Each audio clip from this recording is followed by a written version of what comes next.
आज सुबह सुबह जब मेरी आँख खुली तो मेरी माँ मेरे सर के पास बैठी हुई थी। वो मुझे देखकर कहने लगी, अंजलि, अब तुम बड़ी हो गई हो, मैं तुमसे एक बहुत ज़रूरी बात करना चाहती हूँ। माँ ने मेरा हाथ थाम कर मुझसे इतना ही कहा था और फिर उन्होंने कमरे की खिड़कियाँ और दरवाजे बंद कर दिए। मैं हक्का बक्का सी मम्मी की तरफ देखती रह गई। इससे पहले तो उन्होंने कभी मुझसे इस तरह की बात नहीं की थी। फिर मम्मी कहने लगी, मैं तुमसे जो कहना चाह रही हूँ वो बात तुम्हारे छोटे से दिमाग पर तुम्हें बुरी भी लग सकती है। हो सकता है तुम्हारे दिल को तकलीफ भी हो, इसलिए तुम अपना दिल थाम लो। मुझे तो यही लगा था कि मम्मी बेकार में सनसनी फैला रही हैं, मगर जब मैंने मम्मी की बात सुनी तो मेरा दिल बंद होने लगा था। मैंने सोचा कि ऐसा मम्मी ने क्यों कहा है। मुझे उनकी बात सच में बिल्कुल भी अच्छी नहीं लगी थी। मेरा जी चाहा कि मैं मम्मी के होठों पर हाथ रख दूं और उनसे कहूं कि मुझ में इससे ज़्यादा सुनने की हिम्मत नहीं है। मम्मी बोली, अंजलि, अब तुम जवानी की दहलीज पर कदम रख चुकी हो। जितना मुमकिन हो अपने बाप की नज़रों से दूर ही रहा करो। वो तुम्हें अपने पास बुलाए तो मत जाया करो। तुम्हें पता है तुम्हारा बाप कितना बड़ा जुआरी है। वो कुछ पैसों के लिए तुम्हें किसी भी समय बेच सकता है। अगर तुम्हारा बाप कुछ खाने के लिए लेकर आए तो खाने से मना कर दिया करो, तुम्हारी भलाई इसी में है।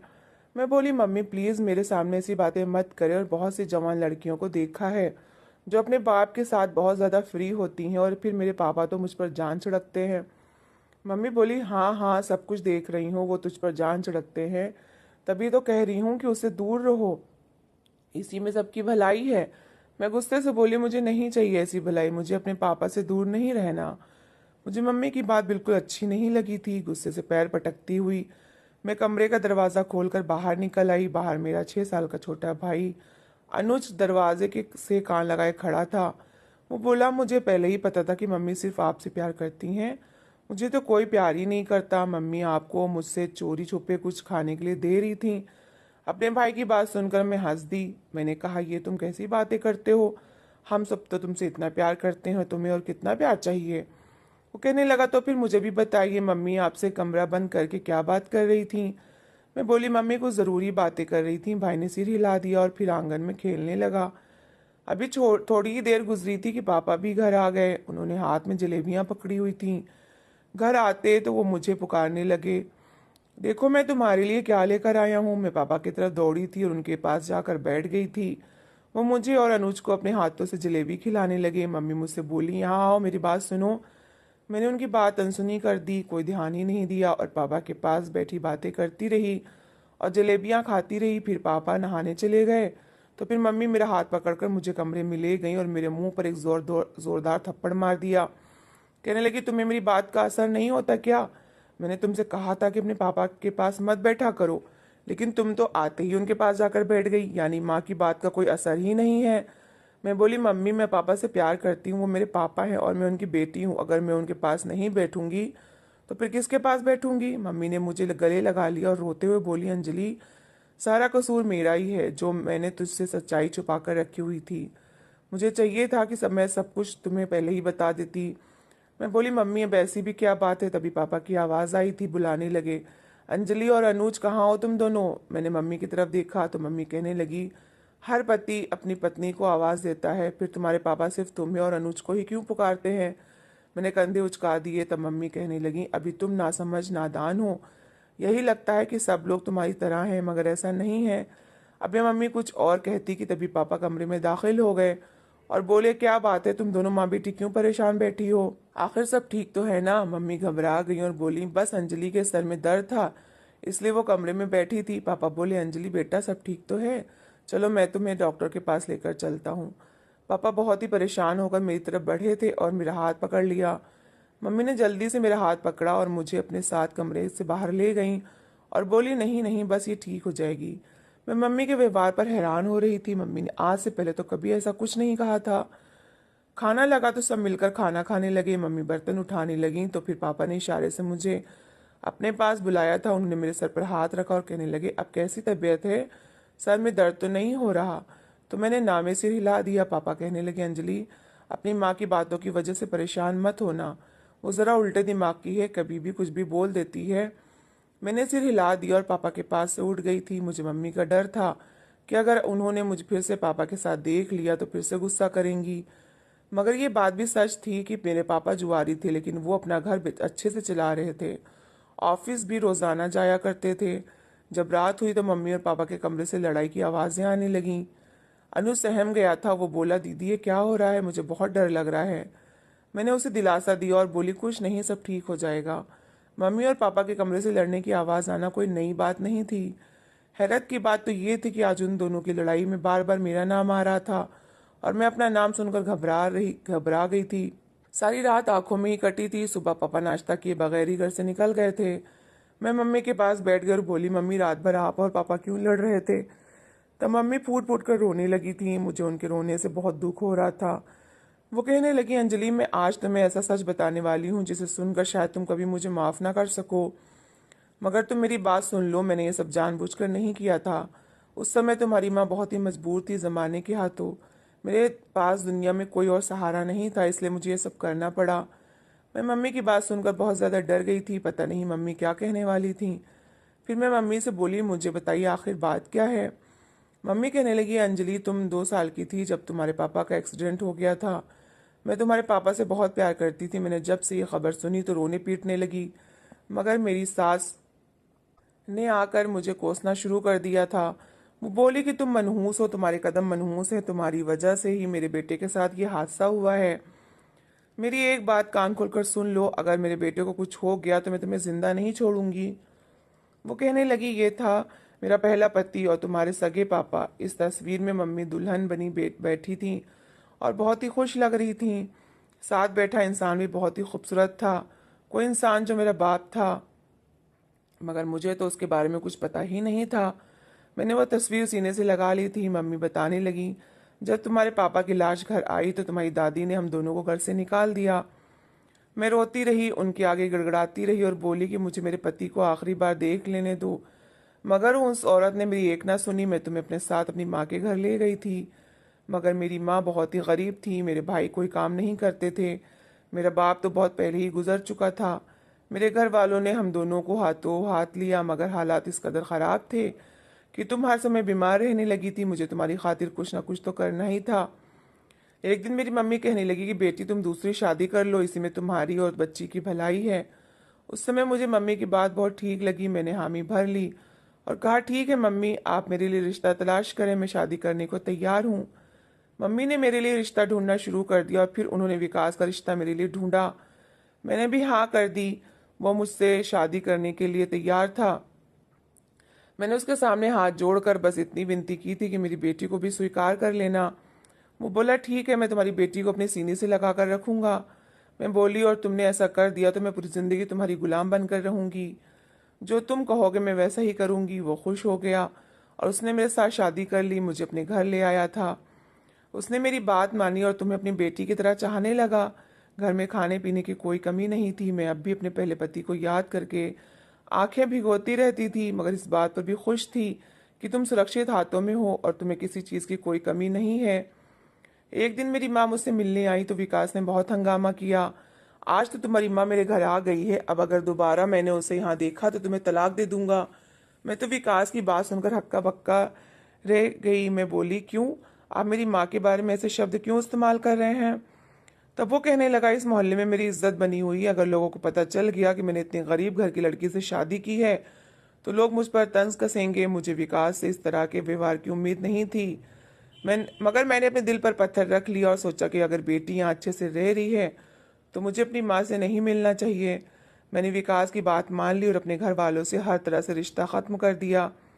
मगर अब मुझे समझ में आया कि विकास ने मुझसे शादी क्यों की थी और फिर उसने मुझे रिश्तेदारों से दूर क्यों कर दिया था। उसने बहुत लंबी प्लानिंग की थी, जबकि मैं तो यही समझी थी कि ये आदमी मेरे साथ वफादार है। मुझे इस बात का बाद में पता चला कि तुम्हारा बाप जुआ भी खेलता है। वो तुम्हारा सगा बाप नहीं है। उसने मुझे ये सब तुमसे बताने से मना किया था। मैंने उसकी ये बात भी मान ली थी। फिर हमारे घर अनुज पैदा हो गया तो मैं यही समझने लगी थी विकास तुम्हें सगे बाप की तरह चाहता है, मगर मेरी यह गलत फहमी थी। सौतेला बाप कभी सगा नहीं बन सकता। मैं बोली, मम्मी अब क्या होगा? मम्मी कहने लगी, तुम कुछ दिन अपनी आंखें और कान खुले रखो, हर बात खुलकर तुम्हारे सामने आ जाएगी। अब कुछ भी कहकर तुम्हें और परेशान नहीं करना चाहती। तुम मेरी एक बात पल्लू से बांध लो, विकास तुम्हारा सगा बाप नहीं है। वो तुम्हारे लिए एक अजनबी इंसान है और अब तुम बड़ी हो गई हो, उससे दूर ही रहना। इतना कहकर मम्मी मेरे पास से उठ गई थी, जबकि मेरी आंखों से आंसू बह रहे थे। आज मेरा बहुत दिल जख्मी हो गया था। सच कहूं तो मुझे अपने सगे बाप की मौत का रत्ती बराबर भी अफसोस नहीं था। जिस इंसान को मैंने कभी देखा ही नहीं, जिसका कभी जिक्र ही नहीं सुना, उसके बारे में अचानक से सुनकर दिल में कोई फीलिंग नहीं आ रही थी। मैं तो इस इंसान के लिए रो रही थी जिसे मैंने जिंदगी भर अपना बाप समझा था। वो मेरे लिए भला अजनबी कैसे हो सकता था? मैं इसलिए रो रही थी, ऐसा लग रहा था जैसे उसकी मौत सच में हो गई हो। मेरे अंदर तक उदासी भर गई थी। मैं सारा दिन लाश की तरह कमरे में लेटी रही थी।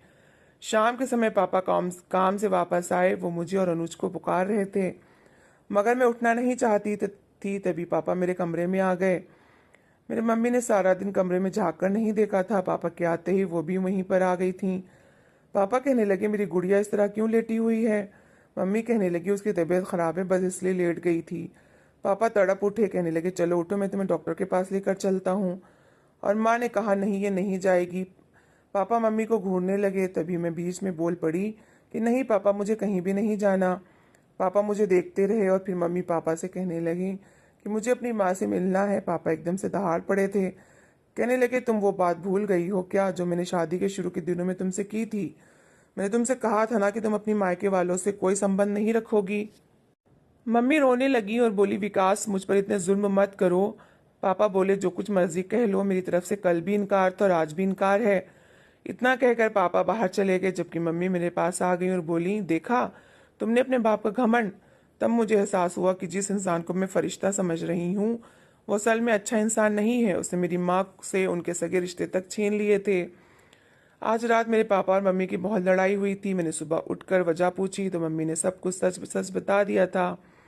कहने लगी, सच ये है कि विकास तुम्हारी जवानी और खूबसूरती को देखकर लालच में आ गया है। वो तुम्हें एक अमीर आदमी से को बेच देना चाहता है। मम्मी के मुंह से ये बात सुनकर मैं हक्का बक्का रह गई थी। मैं रोने लगी थी। उस दिन एक इंसान हमारे घर आया था। मैंने मम्मी से पूछा कि ये कौन आदमी है, तो मम्मी ने बताया, तुम्हारे मामा हैं। मामा मुझे बहुत ही अजीब लगे थे। मम्मी ने मुझे कहा कि मामा के पास जाकर उन्हें नमस्ते करो, जबकि मैं तो दूर से ही उनको देख रही थी। खैर, जब पापा घर वापस आए तो मेरे मामा को देखा तो फिर गुस्सा हो गए थे। वो मम्मी से कहने लगे, ये इंसान अभी मेरे घर से चला जाए, नहीं तो मुझसे बुरा कोई नहीं होगा। पापा घर से बाहर निकल गए थे। मुझे मम्मी पर तरस भी आ रहा था कि बेचारी अपने भाई से बहुत समय बाद मिली थी। खैर, पापा के दोबारा घर आने से पहले ही मामा वापस लौट गए थे। पापा जब घर आए तो मैंने खुद को कमरे में छुपा लिया था। मैं नहीं चाहती थी कि वो मुझे बेच दें। मुझे हर समय डर लगने लगा था। और एक रात बहुत ही अजीब घटना हुई थी। मम्मी मेरे पास आकर मुझसे कहने लगी, आज रात तुम्हारा सौतेला बाप तुम्हें बेचने वाला है, लेकिन मैं तुम्हें बचा लूंगी। मैं तुम्हें उस जालिम के हाथों बर्बाद नहीं होने दूंगी। इतना कहकर मम्मी ने मेरे नाक पर रुमाल रख दिया था और फिर मैं गहरी नींद में सो गई थी। जब मुझे होश आया तो मैंने खुद को एक अजीब से कमरे में पाया था। मैं उठकर बैठ गई। दिल में अजीब सी घबराहट होने लगी थी, मगर तभी मुझे अनुज नजर आ गया था। मेरा भाई मेरे साथ था। मैं कमरे से बाहर निकली तो मम्मी पर नजर पड़ी थी। मैं मम्मी के पास जाकर बैठ गई और बोली, मम्मी, हम कहाँ आए हैं? मम्मी कहने लगी, रात को विकास तुम्हें बेचने वाला था। मैंने तुम्हारे मामा को फोन कर दिया। भगवान का धन्यवाद हुआ कि उसने समय पर हमें बचा लिया है। अब हम तुम्हारे मामा के घर पर हैं और एकदम सुरक्षित हैं। मैंने सर हिला दिया। मुझे बहुत अफसोस हुआ था। काश वो इंसान जिसको मैं अपना बाप समझती रही वो ऐसा ना निकलता। मामा का घर अजीब सा था। इस घर में बहुत सी औरत और मर्द थे। वो सब अजीब से थे। मुझे अच्छा महसूस नहीं हो रहा था। मेरी माँ भी हमसे अलग अलग रह रही थी। 2 दिन तो आराम से गुजर गए थे, मगर तीसरी रात कुछ अजीब सा हुआ था। मेरे मामा, जो एक बार हमारे घर भी आ चुके थे, मेरे कमरे में दूध लेकर आए, बोले कि इसको पी लो। मेरी नज़र उनकी तरफ पड़ी और पहली बार मैंने उनको गौर से देखा था। मैंने मामा के हाथ से दूध का गिलास पकड़ा तो मेरी मामी ने इशारे से मुझे अपनी तरफ बुलाया। मैंने उनकी तरफ देखा तो मुझे दूध पीने से मना कर रही थी। फिर बहाने से मेरे पास आ गई और मामा को बातों में लगाकर उन्होंने मुझे दूध गिराने का इशारा कर दिया। मैं हैरान थी, वो ये सब क्यों कर रही थी। मैं दूध का गिलास हाथ में पकड़े खामोश खड़ी हुई थी। तब मामी मेरे हाथ का पकड़कर जबरदस्ती मेरे हाथ से अपने साथ लेकर चली गई। पीछे से मामी मुझे इशारा कर रही थी कि दूध मत पीना, इसे गिरा दो। मुझे अपनी मामी अच्छी नहीं लगती थी। जब से हम आए थे तब से हमसे बातचीत ही नहीं करती थी। और आज जब मामा के दिल में मेरे लिए प्यार आ गया था तो मेरी हमदर्द बनकर आ गई थी। मैंने गुस्से से सारा दूध पी लिया था और अपने कमरे में आकर लेट गई थी। थोड़ी देर गुजरी थी कि मेरी आंखों के आगे अंधेरा छा गया था। मैं गहरी नींद में डूब गई थी। जब मेरी आंख खुली तो मैंने खुद को एक कमरे में पाया था। ये कोई आम कमरा नहीं था। मैं उठकर बैठ गई थी। हर तरफ फूलों की खुशबू थी। मैंने अपने आप को देखा तो दंग रह गई थी। मैं दुल्हन की तरह सजी हुई थी। तभी कमरे का दरवाजा खुला तो एक बूढ़ा सा मर्द कमरे में दाखिल हुआ था। मैं उसको देखकर घबरा गई और बोली, कौन हो तुम? वो मुस्कुरा दिया और बोला, आज की रात तुम मेरी मेहमान हो। मेरा दिल बहुत घबरा रहा था। मैंने उस कमरे से निकलने की बहुत कोशिश की थी, मगर मुझे बेहोश कर दिया गया। उसके बाद क्या हुआ मुझे कुछ भी याद नहीं। सुबह हुई तो मेरे मामा मुझे आकर घर ले गए। मैं बोली, ये सब क्या था? वो हंसकर बोले, हमारे यहाँ यही दस्तूर है, यहाँ पर लड़कियां ऐसे ही रहती हैं। मैं घर पहुंची तो खूब शोर मचाया था। मैंने इस सब का दोषी अपनी माँ को ठहराया था, मगर उसने मेरी एक बात ना सुनी। माँ कहने लगी, तुमने अब जिंदगी भर यही काम करना है, इसलिए ड्रामा करने की जरूरत नहीं है। जब मेरा छोटा भाई मेरी तरफ से बोला तो मामा ने एक जोरदार थप्पड़ उसे भी मारा था और वो दूर जाकर गिरा था। उसकी हालत देखकर मैं उसकी तरफ भागी थी। मम्मी ने तो इतना भी नहीं कहा कि तुमने मेरे बेटे को क्यों मारा। मम्मी सामने बैठकर सिगरेट पी रही थी। मैं उन्हें आंखें फाड़े देख रही थी। आज मैं अपनी माँ का यह कैसा रूप देख रही थी। माँ कहने लगी, अगर तुम्हें अपने भाई की जान प्यारी है तो आज के बाद इस काम से इनकार मत करना। मैंने तो कभी सपने में भी नहीं सोचा था कि मेरे साथ ये सब कुछ होगा। मैं तो बड़ी इज्जत की जिंदगी गुजार रही थी। मेरा बाप सौतेला निकला और वो मुझे बेचना चाहता था, जबकि माँ सगी होने के बावजूद भी सौतेली जैसी थी। उसने मेरी जवानी और खूबसूरती का सौदा कर दिया था। मैंने अपने छोटे भाई की खातिर इन जालिमों के आगे घुटने टेक दिए। मैं अब आईने में खुद को देखती तो डर जाया करती थी। मुझे खुद से दहशत होने लगी थी। एक दिन घबराहट ज्यादा बढ़ी तो छत पर चली गई थी। थोड़ी देर बाद मुझे कदमों की आवाज सुनाई दी थी। मैंने मुड़कर देखा तो मामी खड़ी थी। वो मुझे बड़े गौर से देख रही थी। फिर बोली, तुम्हें देखकर ऐसा लगता है कि तुम ये सब कुछ करना नहीं चाहती, फिर ये सब कुछ क्यों कर रही हो? मैं गुस्से से बोली, आपके पति ने धमकी दी है कि मैंने अगर उनकी बात ना मानी तो मेरे भाई को मार देंगे। मामी धीरे से बोली, अभी भी समय है, तुम अपने बाप के पास भाग जाओ। मैं बोली, वो तो मेरा सौतेला बाप है और मुझे बेचना चाहता है। मामी हैरत से मुझे देखकर बोली, कौन सा सौतेला बाप? मैं बोली, विकास। मामी ने अपना माथा पीट लिया। तुमने अपने चेहरे की बनावट को गौर से नहीं देखा क्या? तुम हूबहू विकास पर गई हो। वो तुम्हारा सौतेला नहीं बल्कि सगा बाप है। तुमसे किसने कह दिया कि वो तुम्हारा सौतेला बाप है? मैं बोली, मम्मी ने कहा था। मामी ने कहा कि तुम्हारी माँ एक नंबर की झूठी औरत है। सौतेला तुम्हारा बाप नहीं, सौतेली तुम्हारी माँ है। ये लोग बहुत बुरे लोग हैं। इनका धंधा क्या है वो तो तुम जान ही चुकी हो। तुम्हारी सौतेली माँ भी जवानी में यही सब करती थी, फिर एक अमीर आदमी से शादी करके उसके साथ चली गई। उसने 2 महीने तुम्हारी सौतेली माँ को साथ रखा और फिर तलाक दे दी। तब उसकी मुलाकात तुम्हारे पापा से हुई थी। वो भी एक अमीर बाप की औलाद था। तुम्हारी सगी माँ मर चुकी थी। उस समय तुम 2 साल की थी। विकास घर वालों से किसी बात पर नाराज होकर अपना शहर छोड़कर यहाँ पर आ बसा था। तुम्हारी माँ ने उसे अपने जाल में फंसा लिया था। वो बेचारा सीधा साधा सा था और तुम्हारी माँ से शादी कर ली। जब तक तुम्हारी माँ की असलियत उसे पता चलती तब तक अनुज पैदा हो चुका था। तुम और अनुज विकास की सगी औलाद हो। वो इतना शरीफ आदमी था कि बच्चों की वजह से तुम्हारी माँ के साथ गुजारा करता रहा।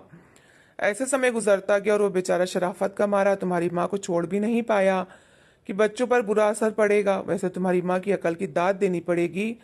उसने किस तरह तुम्हें तुम्हारे बाप के खिलाफ कर दिया। उसने तुमसे झूठ बोला। अभी ज्यादा देर नहीं हुई है। उस रात उस बूढ़े के दूध में मैंने नींद की दवा मिला दी थी, जिससे कि अभी तुम्हारी इज्जत सुरक्षित है, लेकिन मैं आगे ज्यादा दिन तक तुम्हें सुरक्षित नहीं रख पाऊंगी। तुम अपने घर वापस लौट जाओ। सारी सच्चाई जानकर मेरी आंखों में आंसू आ गए थे। मुझे उस समय अपने पापा की बहुत याद आई थी। जी चाहा कि दौड़कर घर जाऊं और पापा के गले लग जाऊं। मैंने मामी के हाथों को थाम लिया। मैंने कहा, आपने मेरे ऊपर इतनी मेहरबानी क्यों की? मेरी बात सुनकर मामी ने रोते हुए कहा कि जो समय अभी तुम्हारे ऊपर है मेरे ऊपर भी आया था। मैं तुम्हारे मामा ने मेरे माँ बाप को बहला फुसला कर मेरे साथ शादी कर ली थी, लेकिन शादी के बाद उसने मुझे गलत धंधे में उतार दिया। शुरू शुरू में मैं बहुत खुद को बचाने की कोशिश की, लेकिन बचा नहीं पाई और मजबूरन मुझे इस बाप के दलदल में उतरना पड़ा। लेकिन जब मैंने देखा कि तुम्हें वही सब कुछ करने पर मजबूर किया जा रहा है, तो फिर मैंने सोचा कि मैं खुद को बचा तो नहीं पाई, लेकिन तुम्हें बचाने की पूरी कोशिश करूंगी। उस रात जब तुम्हें वो बुढ़ा खरीद कर ले गया था तो मैं भी पीछे पीछे चली गई थी और उस बूढ़े के दूध में मैंने नींद की दवा मिला दी थी, जिससे कि वो सो गया था। जल्दी से यहाँ से भाग जाओ, समय बहुत कम है तुम्हारे पास, क्योंकि आज की रात तुम्हारे मामा ने फिर तुम्हारे लिए खरीदार तैयार रखा है। आज की रात मैं तुम्हें नहीं बचा पाऊंगी, क्योंकि तुम्हारे मामा को शक हो गया है कि उस रात बुड्ढे को मैंने ही सुलाया था। इतना कहकर मामी जल्दी से नीचे चली गईं। जब मैंने घड़ी देखी, रात के 8 बज रहे थे। सच में मेरे पास समय बहुत कम था। मामा किसी भी समय उस ग्राहक को लेकर आ सकते थे। मैं जल्दी से नीचे उतरी, मेन गेट की तरफ कदम बढ़ा दिए, लेकिन मेरी किस्मत बुरी कि मामा और एक आदमी अंदर आते हुए दिखाई दिए। मामा ने मेरा हाथ दबोचा और घसीटते हुए कमरे में ले आए। रात के समय मुझे फिर एक गैर मर्द के हवाले कर दिया गया था। आज की रात में जिसकी मेहमान थी, मैंने बड़ी ही चालाकी से उसे कुछ ज्यादा ही शराब पिला दी और वो नशे में सो गया था। तब जल्दी से मैंने उस आदमी की जेब से मोबाइल निकालकर पापा का नंबर मिलाया था और मैंने उन्हें सारी सच्चाई बता दी और घर का पता भी बता दिया था। कुछ देर बाद मेरे कमरे का दरवाज़ा बजा था। मैंने दरवाज़ा खोला तो माँ कहने लगी, जल्दी से मेरे साथ चलो। मैं उनके साथ गई, मगर उसी समय पुलिस आ गई थी। पुलिस को देखकर माँ की जान निकल गई थी। पुलिस के साथ पापा भी खड़े थे। पुलिस ने माँ और मेरे मामा को पकड़ लिया था। पापा मुझे और भाई को अपने साथ ले गए थे। इस बार पापा हमें अपने पुराने घर ले गए थे, दादा दादी के पास। पापा ने बताया था मामा ने पापा को मारने की कोशिश की थी। वो बेहोश हो गए थे। तब मेरी माँ और मामा घर से हम दोनों को लेकर फरार हो गए थे। अब मैं अपनी दादी के पास रहती हूँ। मेरी दादी ने मुझे और अनुज को खुशी खुशी स्वीकार कर लिया है और मेरी बुआ को और मेरे चाचा चाची सब हमें बहुत प्यार करते हैं। जिंदगी में फिर सुकून हो गया है। मेरी माँ और मामा जेल में हैं। मामा ने पहले ही बहुत जुर्म किए हुए थे। मैं भगवान का धन्यवाद करती हूँ कि उसने मुझे बुराई से बचा लिया था और मेरी इज्जत भी सही सलामत रखी थी। और अब मैं और मेरा भाई पापा के पास हंसी खुशी ज़िंदगी गुजार रहे हैं। तो दोस्तों, उम्मीद है कि ये कहानी आपको ज़रूर पसंद आई होगी और इस कहानी को लेकर आपकी क्या राय है, कमेंट बॉक्स में ज़रूर बताएं।